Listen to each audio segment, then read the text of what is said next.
découvert ici. Et que vous avez découvert Ivoire TV. Ivoire TV.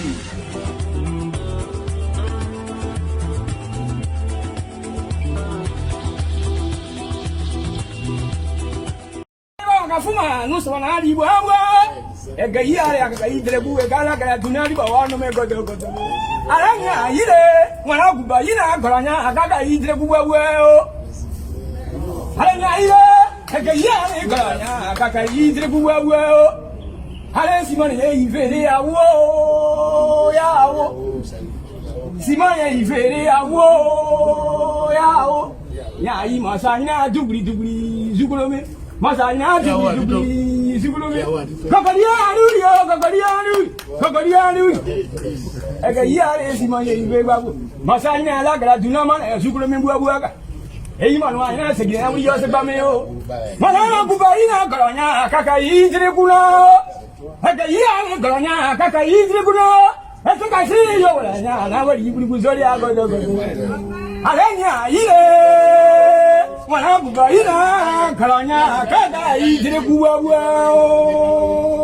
ya o se gaina kiviziena mana wana wabale ka isa bamya ma kiviziena mana Afrika na dubli na riba ya no se bameka ani na wa ka nya tie wudi mana Afrika dubli mina riba no nya ya ka buwa ka o mana bugaina ka ya le foka fu kiviziena wa riba ibri ma ya mana igara mana wa demi so sa o.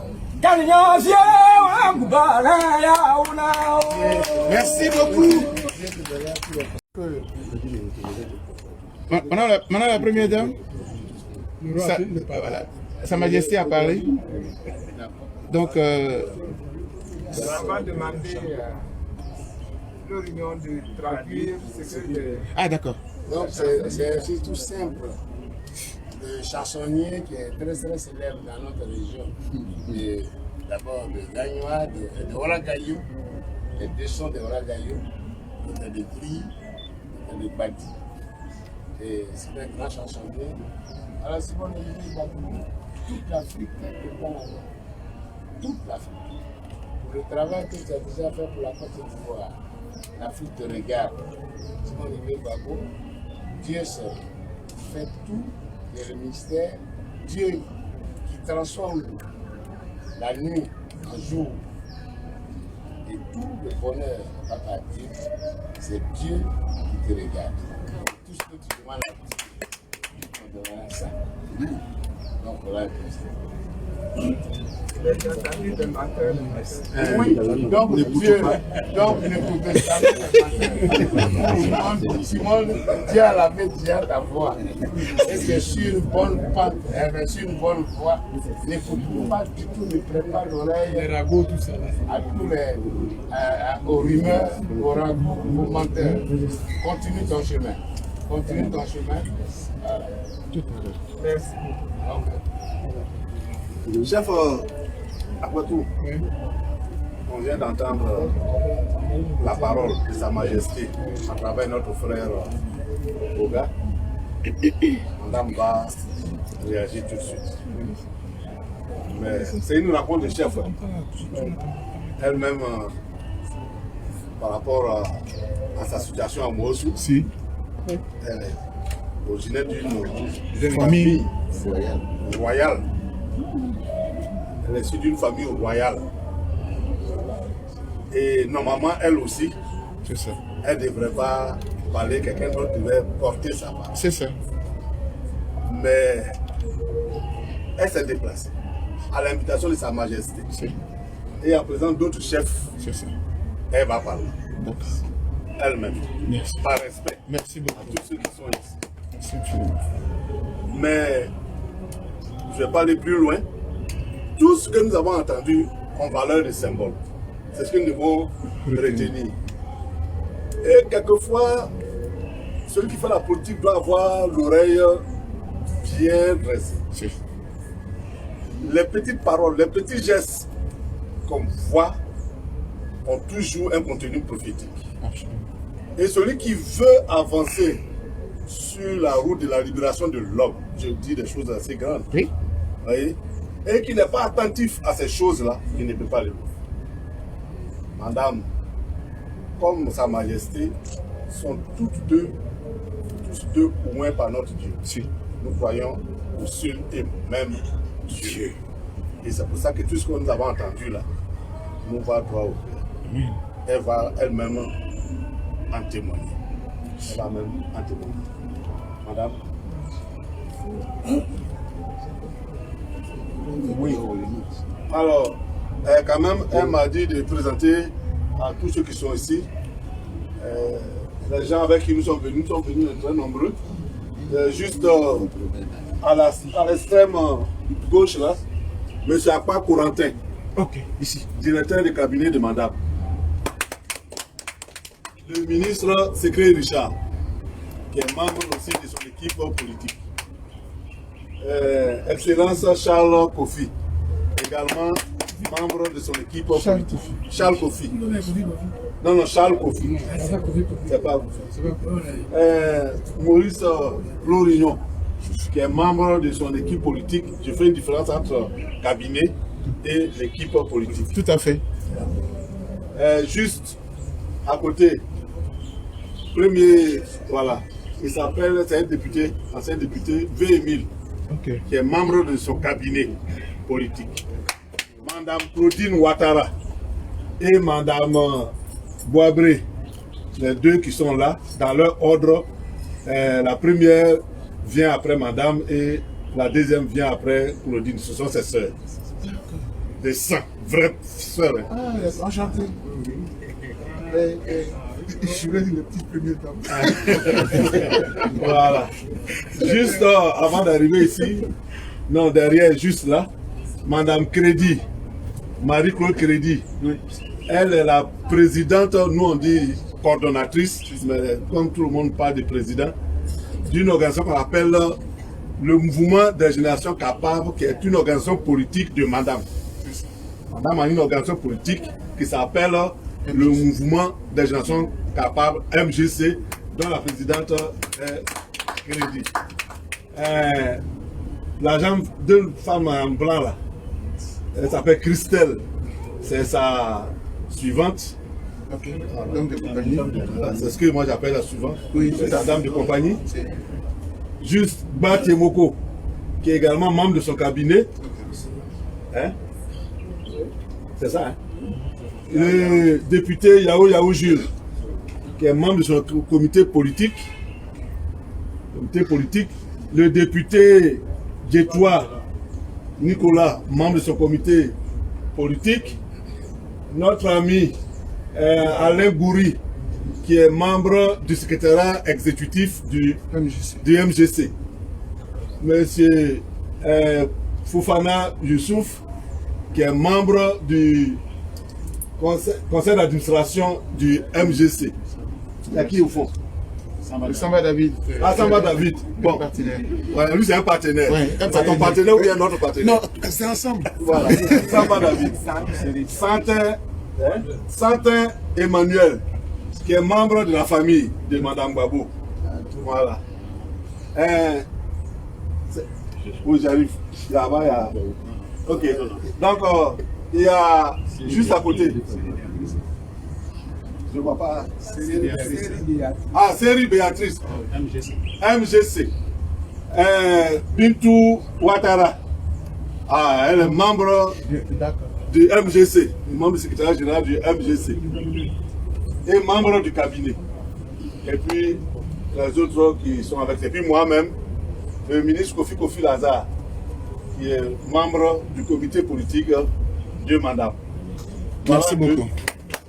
Je voudrais saluer, avant de lui laisser la parole, tous les chefs qui sont venus ici. Madame, je pourrais dire que j'ai fait partie de ceux qui ont contribué à la mise en place de l'association des chefs de Côte d'Ivoire, avec le chef Didas, le chef central d'Azopé, à son âme, voilà, Kwame Ernest, un certain nombre de choses. C'est chez moi à la maison qu'on avait mis en place toutes ces idées là, avant que ça nous prenne toute l'ampleur qu'on a aujourd'hui. J'ai suivi aussi de très près toutes les initiatives pour participer à tous les niveaux, non seulement après après le Togo, mais ils ont fait plusieurs missions dans la crise ivoirienne. Ils les ont conduits jusqu'en Angola, et c'est dans ça là-même qu'ils se sont retrouvés en Libye. Donc j'ai suivi tout ça et ils ont fait du bon travail. Merci avec le chef de paix à son âme aussi, le roi de Diapoum, qui ont donc fait un bon travail. Donc je voulais vous dire tout ça pour que vous en teniez compte dans votre travail. Merci beaucoup. Que Dieu bénisse tout ce que vous dites. Amen. Maintenant, c'est Madame. Mais avant que la première dame ne prenne la parole, il y a le chef Yoro qui voudrait prendre la parole. Parce que quelqu'un qui va finir parler. Yoro, viens. Je t'écoute. Maman, tu es une autre femme qui était toujours parce que je suis chef, sinon tu es ma maman. Les petits t'avaient dit, ils t'avaient donné ton nom élevé à une de ses enfants. Blanchot, viens saluer ton nom au nom de tous les petits. Elle s'appelle Yves. Yves. Elle-même le sait. C'est une femme C'est capable. aujourd'hui qu'on la présente. Viens. Voilà l'enfant que les petits t'ont donné. Yves. Elle est en troisième. Elle a eu les deux petits, mais ça n'a pas marché là. Elle est en troisième. Il ne faut pas partir. C'est Sa Majesté. Tu t'arrêtes là, tu salues Sa Majesté. Voilà, tu t'arrêtes là, tu salues Sa Majesté. Merci. Merci beaucoup. Maintenant, on peut écouter. Est-ce qu'on peut écouter la première dame? Elle a demandé à ce qu'elle parle. Elle veut parler à son peuple. Elle a l'habitude de le faire. Qu'est-ce c'est son travail. Elle est née dans ça. Merci, madame. Elle est née dans ça. On ne peut pas gérer l'Afrique et puis ne pas parler aux Africains. Bon, c'est pas grave. On va entendre. L'essentiel sera attendu. Ok. Bien, chef, prêtez attention. Messieurs les chefs des villages, les chefs de communauté qui êtes présents.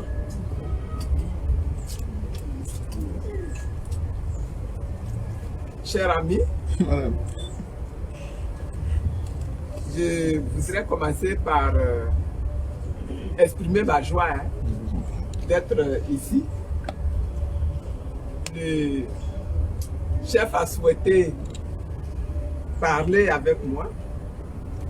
Et bon, comme Kofi l'a dit, quand vous êtes quelque part et que vous êtes soucieux de la vie politique, de la vie sociale d'une nation, et qu'un chef vous appelle, vous acceptez de rencontrer.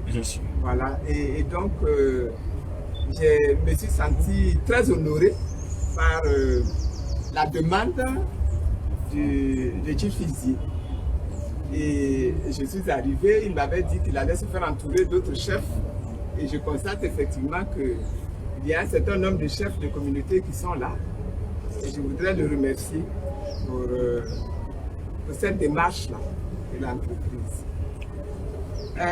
Je voudrais le remercier également pour les dons qu'il a fait.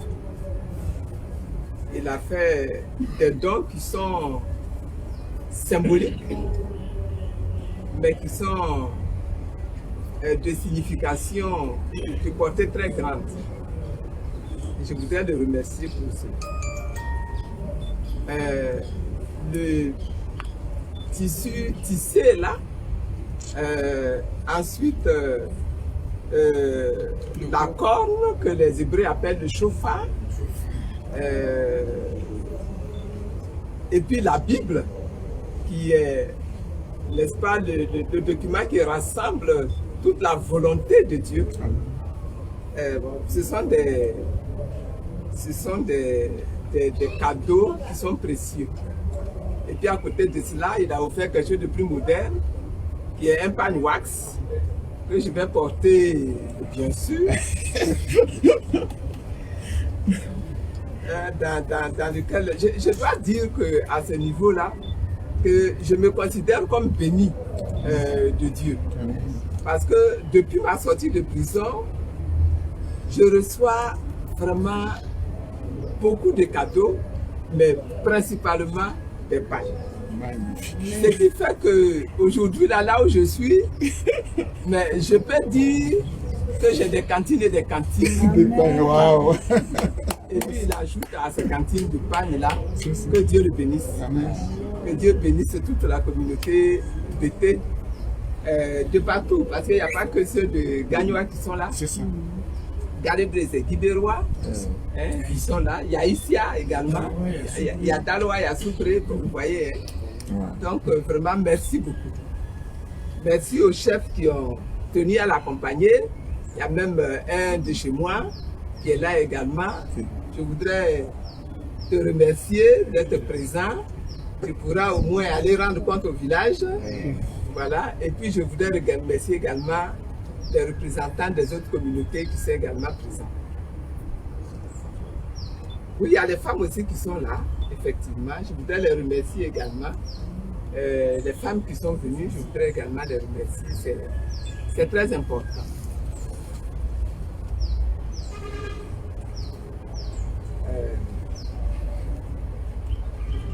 On est à un moment de l'histoire de la Côte d'Ivoire et tout à l'heure il y a le chef de Galebré qui dit que ce qui aurait dû être fait qui n'a pas été fait, donc aujourd'hui il vient féliciter son frère de prendre de l'initiative.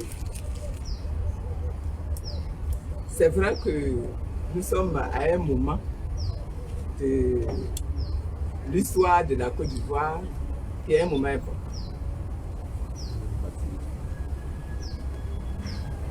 Depuis des années, en tout cas principalement moi, je me suis investi pour que ce pays-là aille de l'avant, que ça progresse. C'est-à-dire, génération après génération, cette nation-là doit progresser. Et j'explique que au départ, la nécessité, ça a été de récupérer notre pays-là d'entre les mains des colons qui étaient venus. Ils étaient plus forts que nous, militairement. Ils nous ont donc asservis. Ils nous ont tenus sur leurs joues près d'un siècle. Et puis, nos parents se sont levés, ceux qui nous ont précédés, les générations qui nous ont précédés se sont levés, ont combattu pour les cultures d'abord, avec le syndicat des planteurs, et puis pour la souveraineté de la Côte d'Ivoire, et avec à leur tête le président Houphouët, on a pu arriver à l'indépendance. On est arrivé à l'indépendance, le PDCI a pris le pouvoir. Mais le PDCI a organisé le parti unique. Or, nos parents là même le disent, hein, dans une communauté là, quand vous avez votre campement, vous êtes seul, vous êtes chef de votre campement. Mais pour que vous soyez un village, il faut que vous soyez plusieurs têtes et plusieurs campements à l'intérieur du village. Pour que la Côte d'Ivoire soit une nation au bénéfice de toute la population, il faut sortir du parti unique. Il faut donner la possibilité à toutes les sensibilités ivoiriennes là de s'exprimer et que ces sensibilités-là soient prises en compte dans la gestion de la communauté. C'est cela, c'est cette vision-là qui a mené leurs frères, leurs fils pour certains, leurs pères pour d'autres, avec nous tous, de créer un parti qui va se mettre à revendiquer que la communauté ivoirienne tout entière soit prise en compte dans la gestion politique de la Côte d'Ivoire. Il faut donc autoriser, permettre que d'autres sensibilités s'exprime et se manifeste.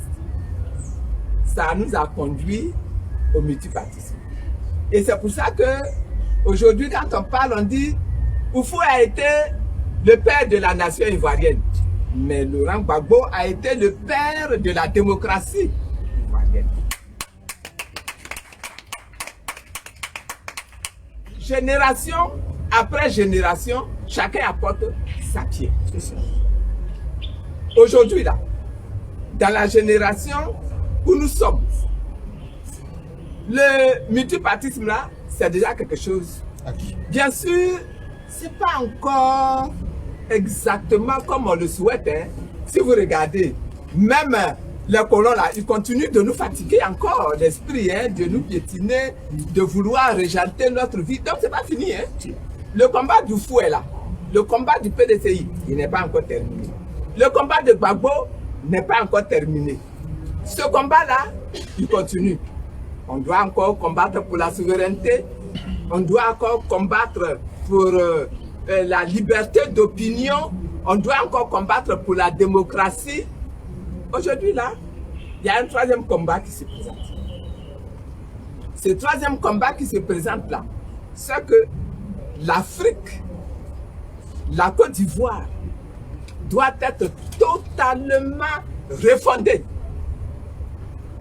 dans son économie, dans sa gestion politique, dans le respect des hommes, des citoyens, dans la collaboration entre Ivoiriens et non-Ivoiriens, dans la gestion de la justice dans un pays. Un pays n'est rien tant que la justice n'est pas respectée dans ce pays. Tout cela, c'est le travail que nous avons à faire aujourd'hui. C'est le travail des générations nouvelles aujourd'hui. Et c'est la raison pour laquelle moi j'ai créé, avec les femmes, j'ai créé ce que j'appelle le mouvement des générations capables. Mon espoir, c'est qu'avec ce mouvement des générations capables, là, nous abordons la question de la transformation des mentalités ivoiriennes. La question de l'acquisition des valeurs par les Ivoiriens eux-mêmes. La question d'une meilleure prise en charge du développement économique de notre pays, du développement politique de notre pays, de l'équipement social et technique de notre pays, et que nous modernisions notre nation ivoirienne. Voilà les chemins dans lesquels, personnellement, je suis engagé aujourd'hui.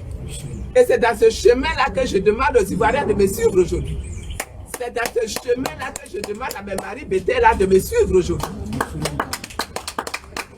C'est dans ce chemin-là que je demande à mes parents, à Bouré, à Agni, du sud du Komoué, du Zanzan, à tous nos parents, Gouro, Niaboua, Guéré, etc. On est nombreux, hein. Il nous faut, on a 60 ethnies.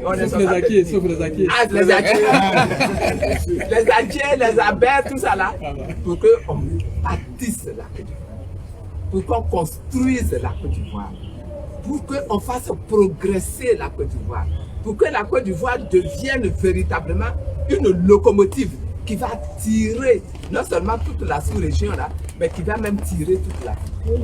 Voilà mon projet, voilà l'offre que je fais aux Ivoiriens, voilà la proposition que je fais aux Ivoiriens.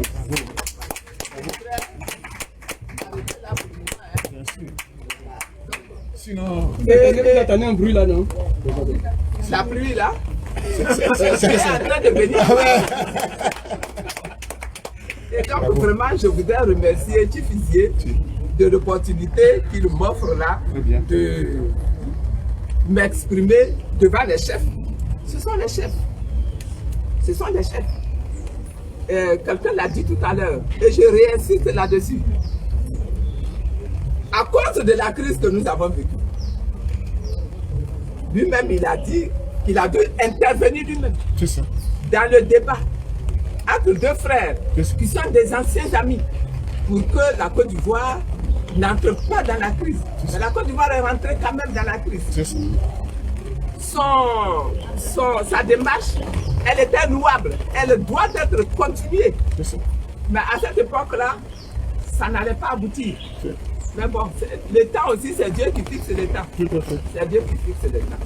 Et donc, aujourd'hui, là, nous sommes contraints de réussir la réconciliation des populations ivoiriennes. Parce que le problème, il est là. Et il existe. Et on ne va pas contourner ce problème-là. On ne pourra même pas, Dieu ne nous donnera même pas le luxe même de contourner ce problème. Le problème, il est là. Il est posé. Ce débat-là, je l'ai déjà dit ailleurs, de mon point de vue, il ne doit pas être laissé entre les mains des politiques. Eux qui sont les chefs là, ils doivent s'impliquer dans ce débat. Pourquoi ils doivent s'impliquer? Ils doivent s'impliquer parce que dans la crise que la Côte d'Ivoire a vécue là, nous avons connu de nombreuses victimes. Il y en a qui sont même morts, mais les parents sont là, les descendants sont là. Ces victimes-là, dont quelquefois le sang a souillé la nation ivoirienne, réclament vengeance. On n'a pas encore commencé à leur donner, n'est-ce pas, satisfaction.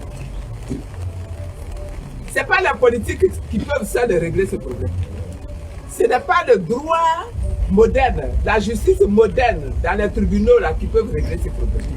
Il faut que vous qui gérez les communautés, vous qui gérez les villages, il faut que vous vous impliquiez dans la résolution de ce problème-là, pour que le cœur s'apaise, pour que le cœur s'ouvre, pour que les âmes s'ouvrent, pour que les esprits s'ouvrent. Vous êtes obligés de vous impliquer. La réconciliation là ne se fera pas tant que vous n'allez pas vous impliquer. Mais quand je dis vous devez vous impliquer là, c'est pas pour venir faire un bobo de quelqu'un. C'est pas ça. Mais c'est pour que de façon sage, responsable, vous fondant sur la vérité, vous fondant sur la justice, que vous réussissiez à obtenir des personnes qui sont victimes, qu'elles pardonnent. Celles qui sont victimes, qu'elles pardonnent. Que les personnes qui sont coupables aient le courage de dire nous sommes coupables. On est coupable à différents niveaux. C'est ça. À ce niveau-ci, là, nous nous reconnaissons coupables et nous demandons pardon. Que les coupables, que les bourreaux demandent pardon. Ça ne se fera pas tant que vous n'allez pas vous impliquer. Ça ne se fera pas si vous vous impliquez uniquement de façon politicienne pour encourager tel camp plutôt que tel autre camp. C'est sur la base de la justice que ce travail doit être fait. Et ça doit descendre non seulement au niveau des villages, mais non seulement au niveau des communautés, mais également au niveau des familles.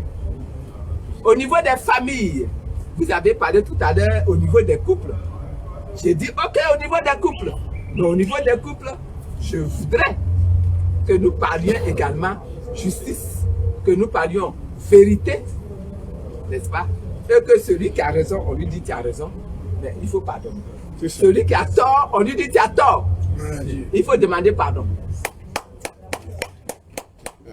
Le troisième élément qui est extrêmement important, parce que je dis dans ma bouche je pardonne, ou dans ma bouche je demande pardon, ça ne suffit pas. Ça ne suffit pas. Il faut qu'il y ait réparation, indemnisation. Tu vas me dire, il faut pardonner. J'ai dit d'accord. Mais tu es assis dans ma maison. Comment je peux te pardonner si toi tu es assis dans ma maison et que moi je suis obligé d'aller louer une autre maison ailleurs pour vivre avec ma famille? Tu as récupéré mes terres, tu as récupéré mes plantations et puis tu me dis on n'a qu'à pardonner.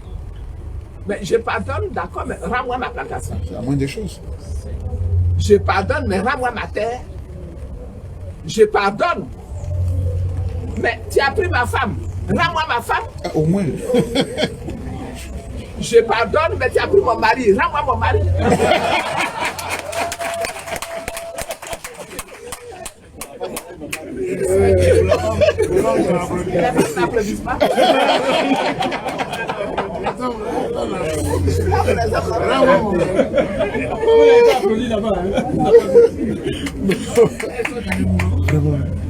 Donc vous voyez, il y a nécessité d'aller jusqu'à la réparation. Bien sûr. Nécessité d'aller jusqu'à l'indemnisation. À ce moment-là, les cœurs vont se cacher. Les cœurs vont s'apaiser et les esprits vont s'apaiser. Il y a encore aujourd'hui, Chifi, il y a encore plein de gens qui sont en prison. Nos officiers de l'armée sont encore en prison. Ils sont en prison depuis 2011. Nous sommes en 2021. 10. Ils sont en prison. Ce sont des pères de famille. Il y en a même, les femmes les ont quittés pendant qu'ils sont en prison. Il y en a qui ont perdu leurs épouses parce qu'ils n'avaient plus l'argent pour les soigner. Et ils sont en prison. Il y en a dont les enfants ne vont plus à l'école parce qu'il n'y a pas d'argent pour mettre les enfants à l'école. Et ils sont en prison. Blé Goudé. Blé Goudé est encore à La Haye. Au moment où on prenait Blé Goudé pour partir à La Haye, là, on n'a pas demandé qu'il ait un passeport. On l'a pris comme ça. On l'a mis dans un avion et on l'a transporté. Au moment où on a pris Gbagbo Laurent pour l'amener à La Haye, là, moi j'étais assis devant la télé et j'ai regardé. Il y avait un direct. Ils l'ont mis dans un avion présidentiel, dans le Grumman présidentiel. Et le Grumman est parti jusqu'à La Haye, est descendu. Gbagbo n'avait aucun papier. Et ils n'ont pas demandé de papier. Dans l'aéroport, ils ne lui ont pas demandé de papier. Ils l'ont pris de La Haye, là. Ils l'ont mis dans un véhicule. Et ils l'ont conduit directement à la prison de Scheveningen. Tout ça filmé et publié en direct sur France 24. Pourquoi pour le retour de Blé Goudé, là, il faut qu'il y ait un passeport? Le Grumman, là, il est encore ici. Le Grumman, là, ne peut pas aller le chercher puis le ramener.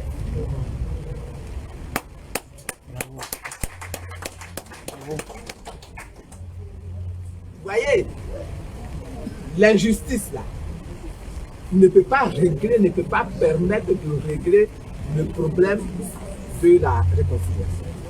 Vous qui êtes les chefs, là, si vous vous impliquez, vous qui représentez une opinion publique qui peut être forte, si vous vous impliquez avec sincérité dans ce débat-là, on peut aboutir à une bonne réconciliation. Il y a un grave problème qui est en train de venir là. Regardez comment les gens organisent les déguerpissements dans nos cités. Regardez comment ils ont chassé des milliers de pères de famille à Koumassi, à Yopougon.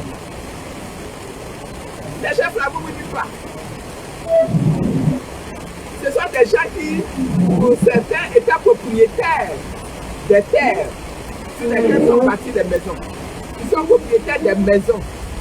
Et les gens viennent à 4 h du matin, casser les maisons, les chasser des maisons. Aujourd'hui, ils sont devenus des salles de tomate. Aujourd'hui, on dit, on a commencé un dialogue politique qui commence aujourd'hui. Et pour ce dialogue politique-là, on invite quelques chefs de parti et puis on dit, bon, mais on va aller faire du dialogue politique. Mais le dialogue politique ne se fait pas avec les chefs de parti. Le dialogue politique se fait avec la population. Exact. Et la population, là, aujourd'hui, là, elle est organisée. Vous, les chefs traditionnels, là, pourquoi vous n'êtes pas au dialogue politique? Les chefs des associations, des organisations, d'associations de la société civile, pourquoi ces chefs-là ne sont pas au dialogue politique? Les associations de droits de l'homme. des droits de l'homme, pourquoi ces organisations-là ne sont pas à ce dialogue politique? Voilà une initiative qui va aller se retrouver garé dans un point encore et ça va amener d'autres problèmes dans la vie. Vous voyez? Donc les chefs là, il faut que vous vous engagiez dans ce débat-là pour que la Côte d'Ivoire finisse par retrouver sa paix. Pour que les Ivoiriens finissent par retrouver la tranquillité de l'esprit. Oui. C'est extrêmement important. C'est extrêmement important. Donc aujourd'hui là, c'est ça. C'est ça le problème. Et on doit tous être engagés dans ce problème-là, dans ce combat-là. Parce que ce que nous tous nous disons là, c'est que nous trouvions la paix au bout du compte, que nous puissions vivre notre vie tranquillement, que comment je peux dire ça, les différents dons que Dieu nous a distribués, chacun a reçu quelque chose, oui. Tous ces différents talents que Dieu nous a distribués, que nous puissions les laisser s'épanouir, que nous puissions les mettre à la disposition de la population, de nos citoyens, de la société. Voilà le problème. Voilà, c'est ça qui est le vrai problème. C'est ça là qui est le vrai problème. Vous, mes maris là, le vrai problème là, c'est ça. Et je souhaiterais vous retrouver sur ce chantier là du combat aujourd'hui pour la Côte d'Ivoire de demain. Que Dieu vous bénisse. Amen. Dieu bénisse la Côte d'Ivoire. Amen. Merci beaucoup. Merci infiniment. Vous avez découvert ici. Que vous avez découvert Ivoire TV. Ivoire TV.